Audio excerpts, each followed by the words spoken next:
Hi guys, EBPMAN here with Tablets for Me. And today we're going to take a look at a wireless security camera. This wireless security camera was brought to us by Zmodo. Let's take a look inside. So let's go ahead and take a closer look at the specs. We'll highlight some of the major things. First of all, something that everyone looks for is the quality of the camera. It's a 720p camera. It also supports night vision, as you can see there, and it has an 115 diagonal field of view. And we're going to see how that performs once we go through the performance and setup. It does support motion detection, so that means that if something comes into a specific zone or area in front of the camera, it will go off.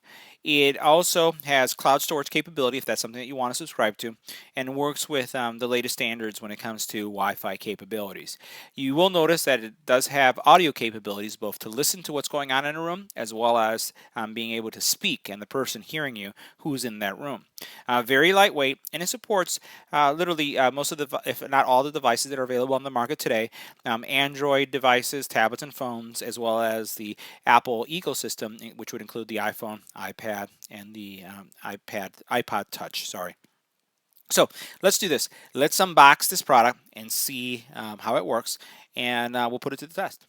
Inside the box, you'll find a user guide, your Zmodo camera, and a power cord to supply power to your camera.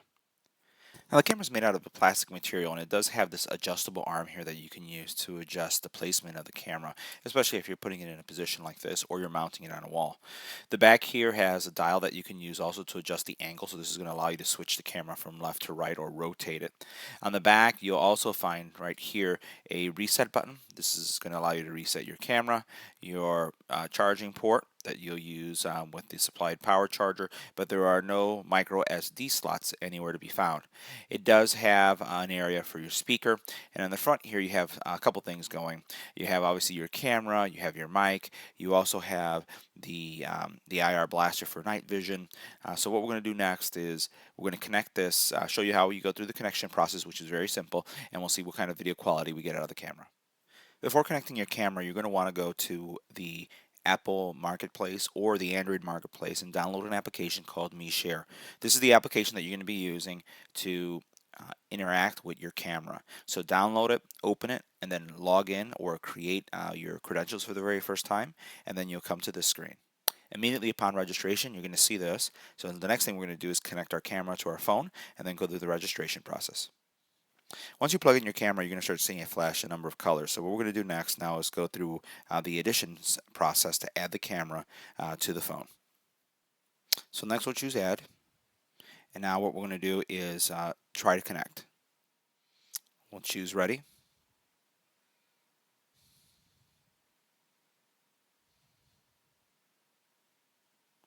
Next. Next. Now that I supplied my Wi-Fi password, we're going to continue to let the process go through. You can notice that it's connecting and configuring. Once the configuration is complete, you're going to name your device. Let's go ahead and do that. Once you tap in the device name area, you can choose by a number of predefined names, or you can type in your own custom. You then need to choose your time zone, and then we'll hit Done and go to the next step. Once you've successfully configured your camera, you'll see an image of the camera showing up here, and we're going to go back to this in a second. So let's focus on the software. The software has some very simple controls. On the very bottom, this button here or icon represents the ability to record, the ability to take a picture, to speak through your phone and it will be heard through the camera, to listen to noise or a conversation. It's almost using it like a walkie-talkie. Here you have the ability to change the quality from low definition to high definition. So let's take a look at how these controls work on the image itself and the impact that it has on the camera. Now, as you can see, as we're just showing an image of some of the boxes that I have on my desk, the quality of the image is somewhat not pixelated but kind of jaggy. You see the jagged lines there on the edge, and this is because we're operating in low definition. So if I change that from low to high, just tap on it,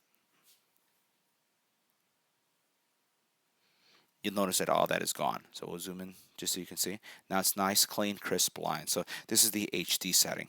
Now, once again, if you tap this button that's on the bottom, what you're going to get is the ability to record, which is pretty straightforward. Let's test out just the sound quality of the mic. So we're going to just press this button, see what happens. Move it this way. It's on the bottom of my screen, so it's a little difficult. Let's make sure I get it. We'll rotate it this way. Maybe it'll be easier this way. So we're going to tap it. All right, so you'll notice it says now hold to talk. So what I'm going to do with one hand is just hold to talk. Testing 1, 2, 3. Testing 1, 2, 3. Now the voice quality is clear, however, it's not very loud. I don't know how much of that's coming through the recording, but I can say that it doesn't sound tingy. It doesn't sound, though, tremendously loud. So we'll do that test one again. Testing 1, 2, 3. So it sounds clear, but it's not the loudest, which is fine for this type of camera. The other thing we're going to do is let's take a look at the audio piece. So what I'm going to do is once the image comes back up, because I just refreshed, we're going to check the audio out. So we're going to tap that. And now as I'm talking, I may get a small echo, but I can hear myself pretty well. All right, so that's done. Now there are other settings that we can highlight, and we'll go in here into settings just so that you can see what's here. So you have a device ID, you have the device name, time zone. You can set up a camera schedule. So this is going to be, again, time-based so that you can have the camera on or off, and pretty much set when do you want it on, and disable the camera just in case you're using this as a nanny cam or even as a security cam. You might want to do some of that disabling. You can look at notifications as well. Notifications is going to be based on when sound is detected, because the camera does have a mic, or it could be when motion is detected. Now this camera does not have zoning, and for those of you who are not familiar with zones, zones is when you're able to look at an image like the one that we have here. We'll go back. And I would be able to draw around, let's say this box right here, that's the anchor box, to say I want to see this notification if something were to touch the box. It's right now looking at the entire image. So here's a picture of the room, or a video of the room, using a standard camera, so you can get a better appreciation of the kind of light source and the brightness in the room. Now, the next shot I wanted to show you is how well does the camera do in low light settings. There are no buttons that you can press on to enable the night vision capability. It's an auto function. So when it finds itself in a low light condition, it's going to turn on that blaster that's going to allow it to see at night. As you saw for that video of the room under normal conditions, there's not a lot of light coming into the room. So as you see here, it's really bringing out a lot of what's going on in that room. And let me bring this a little bit closer so you can see. And you do have pinch and zoom capabilities within this application, so I can zoom in to see. There's small light sources coming from the blinds, but pretty much the room is very faintly lit, and the camera is doing a really decent job of bringing out all the detail of what's going on in the room. So nice from a infrared perspective, but keep in mind that the night vision is only good up to 16 feet. So this is not going to be good for something that's going to be long distance. But once again, if you're going to keep it in a room, checking out your child, or if it's an infant, right? Or if you want to have it inside of a home, you can see that it's doing a really nice job here. So this concludes our review of the Zmodo Wi-Fi security camera. We want to thank Zmodo for making the product available for us to review and check out on this channel. And I also want to thank you for watching. If you have any comments or questions about the product, leave it on the YouTube channel. And once again, don't forget to like, share, and subscribe. Thanks again.